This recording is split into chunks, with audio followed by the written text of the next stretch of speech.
ಎಲ್ರಿಗೂ ನಮಸ್ಕಾರ.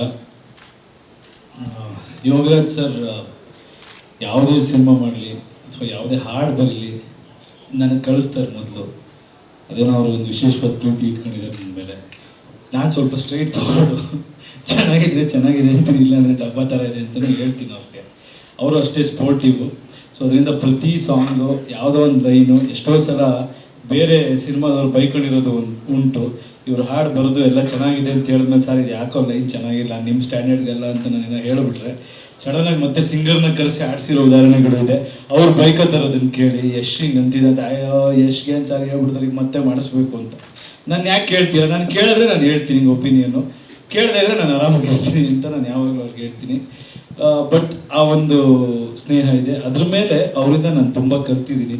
ಅವ್ರ ಜೊತೆ ಒಂದು ಚರ್ಚೆ ಮಾಡೋದು ಹೆಂಗೆ ಅಂದರೆ ಏನೋ ಹೇಳ್ತಾರಲ್ಲ ಶ್ರೀಗಂಧದ ಜೊತೆ ಗುದ್ದಾಡ್ದಂಗೆ ಅಂತ. ಸೊ ನಮಗೆ ಅಡ್ವಾಂಟೇಜ್ ಜಾಸ್ತಿ ಅವ್ರ ಜೊತೆ. ಯಾವಾಗಲೂ ಯಾವಾಗ ಸಮಯ ಸಿಕ್ಕಿದ್ರು ಒಂದು ಅರ್ಧ ಗಂಟೆ ಸುಮ್ಮನೆ ಏನು ಟಾಪಿಕ್ ಏನು ಅಂತ ಇರಬಾರ್ದು, ಅವ್ರನ್ನ ಮಾತಾಡೋಕೆ ಬಿಟ್ಬಿಟ್ಟು ಕೇಳ್ತಾ ಇರಬೇಕು. ನಿಜವಾದ ಬುದ್ಧಿವಂತರ ಲಕ್ಷಣ. ನಾನು ಯಾವಾಗಲೂ ಅವ್ರನ್ನ ಮಾತಾಡೋಕೆ ಬಿಟ್ಟು ಸುಮ್ಮನೆ ಏನೋ ಕೆದಕ್ತಾ ಇರ್ತೀನಿ, ಹಂಗಲ್ಲ ಸರ್ ನೀವು ಹೇಳಿದ್ರೆ ಹಿಂಗಾಗುತ್ತಾ ಅಂದರೆ ಅದು ಹಂಗಲ್ಲ ಕಣೋ ಒಂದು 5 ಲಾಜಿಕ್ ಹೇಳ್ತಾರೆ. ಅದಾದಮೇಲೆ ಅಷ್ಟು ಡೆಪ್ತು ತಿಳ್ಕೊಂಡಿದ್ದಾರೆ. ನಾನು ಅವ್ರನ್ನ ವಿಕಟ ಕವಿ ಅಂತ ಹೇಳೋದು. ಅದ್ರ ಮೇಲೆ ಎಲ್ಲ ಒಂದು ಆ್ಯಂಗಲಿಂದನೂ ಸ್ಟ್ರಾಂಗ್ ಇದ್ದಾರೆ. ಬರವಣಿಗೆ ಆಗ್ಬೋದು, ಅವರ ಒಂದು ಎಕ್ಸಿಕ್ಯೂಷನ್ ಇದಾಗ್ಬೋದು, ಅಥವಾ ನಟರನ್ನ ಅವ್ರು ಮೋಲ್ಡ್ ಮಾಡೋ ರೀತಿ ಆಗ್ಬೋದು. ತುಂಬ ಸಿನಿಮಾ ಪ್ರೀತಿಸುವಂಥ ಜೀವ. ಸಮಾಜ ಸೇವೆಲೇ ಜಾಸ್ತಿ ಇರ್ತಾರೆ. ನಾನು ಹೇಳ್ತಾ ಇರ್ತೀನಿ ಸರ್ ಸ್ವಲ್ಪ ಅದು ಕಮ್ಮಿ ಮಾಡ್ಕೊಂಡು ಸಿನಿಮಾಗಳಲ್ಲಿ ಜಾಸ್ತಿ ಮಾಡಿ ಅಂತ. ಅವರು ಗೊತ್ತು ನಾನು ಏನು ಹೇಳ್ತಾ ಇದ್ದೀನಿ ಅಂತ. ಬಟ್ ಈ ಒಂದು ಸಿನಿಮಾ ನಾನು ಟ್ರೈಲರ್ ನೋಡಿದೆ, ತುಂಬ ಇಷ್ಟ ಆಯ್ತು ನನಗೆ.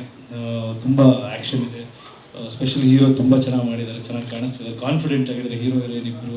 ಆ್ಯಂಡ್ ರಂಗಾಯಣವ್ರಿಗೂ ಅವ್ರದ್ದೆಲ್ಲ ಒಂದು ಟ್ರ್ಯಾಕ್ ನೋಡಿದೆ, ತುಂಬ ಇಂಟ್ರೆಸ್ಟಿಂಗ್ ಅನ್ನಿಸ್ತು. ಇವರ ಸ್ಟ್ರೆಂತ್ಗೆ ಯೋಗರಾಜ್ ಸರ್ ಬರವಣಿಗೆಗೆ ಸೂಪರ್ ಸ್ಕ್ರಿಪ್ಟ್ ಅಂತ ನನಗೆ ಅನ್ನಿಸ್ತು. ಏನೋ ತುಂಬ ಪಾಸಿಟಿವ್ ವೈಬ್ ಕಾಣಿಸ್ತಾ ಇತ್ತು. ನಾನು ಓಪನ್ ಆಗಿ ಹೇಳೋದು ತುಂಬ ಚೆನ್ನಾಗಿದೆ ಸರ್, ಭಾಳ ಇಷ್ಟ ಆಯಿತು ನನಗೆ, ವರ್ಕ್ ಆಗ್ಬೋದು ಅಂತ ನನಗೆ ಅನ್ನಿಸ್ತಿದೆ ಸರ್ ಅಂತ ಹೇಳಿದೆ. ಸೊ ಅವ್ರು ಕರೆಯೋದು ಹೆಚ್ಚ, ನಾವು ಬರೋದು ಹೆಚ್ಚ ಅಂತ. ಯಾಕಂದರೆ ಕೆಲವೊಮ್ಮೆ ಕೆಲವು ಋಣಗಳನ್ನ ತೀರಿಸ್ಕೊಳ್ಳೋದಕ್ಕೆ ಕಾಯ್ತಾ ಇರ್ತೀವಿ, ಏನೋ ಒಂದು ಅವಕಾಶ ಸಿಗ್ಬೇಕು ಅಂತ. ಯಾಕಂದ್ರೆ ನನ್ನ ಜೀವನದಲ್ಲೂ ಅವರು ಸಾಕಷ್ಟು ಕೊಡುಗೆ ಕೊಟ್ಟಿದ್ದಾರೆ. ಇವತ್ತು ಸುಮ್ಮನೆ ನಾವು ಸ್ಟಾರ್ ಅಂತ ಕುತ್ಕೊಳಕ್ಕಾಗಲ್ಲ. ಎಷ್ಟೋ ಜನ ಡೈರೆಕ್ಟರ್ಗಳು, ಎಷ್ಟೋ ಜನ ಲಿರಿಸಿಸ್ಟ್ಗಳು, ಎಷ್ಟೋ ಡೈಲಾಗ್ ರೈಟರ್ಗಳು, ಕ್ಯಾಮ್ರಾಮ್ಯಾನ್ಗಳು, ಪ್ರೊಡ್ಯೂಸರ್ಗಳು, ಅವರೆಲ್ಲರೂ ಕಾಂಟ್ರಿಬ್ಯೂಷನ್ ಸೇರಿ ನಮ್ಮ ವಿಷನ್ನು, ನಮ್ಮ ಒಂದು ಡಿಸಿಪ್ಲಿನಿಂದ ನಾವು ಒಂದೇನೋ ಆಗಿರ್ತೀವಿ.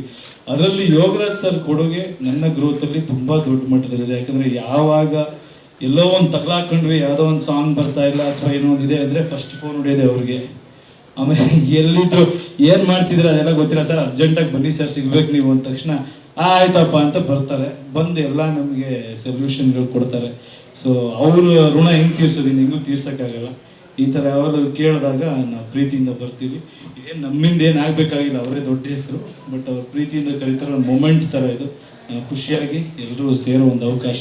ಒಳ್ಳೆದಾಗಲಿ ಎಲ್ರಿಗೂ. ಪಂಚತಂತ್ರ ಎಲ್ಲ ತಂತ್ರಗಳಿದೆ ಅದರಲ್ಲಿ ಅನಿಸುತ್ತೆ. ಯಂತ್ರನೂ ಇದೆ, ತಂತ್ರನೂ ಇದೆ, ಗೆಲ್ಲೋ ಮಂತ್ರನೂ ಇದೆ ಅಂತ ಅಂದ್ಕೊಂಡಿದ್ದೀನಿ. ಒಳ್ಳೆಯದಾಗಲಿ. All the best.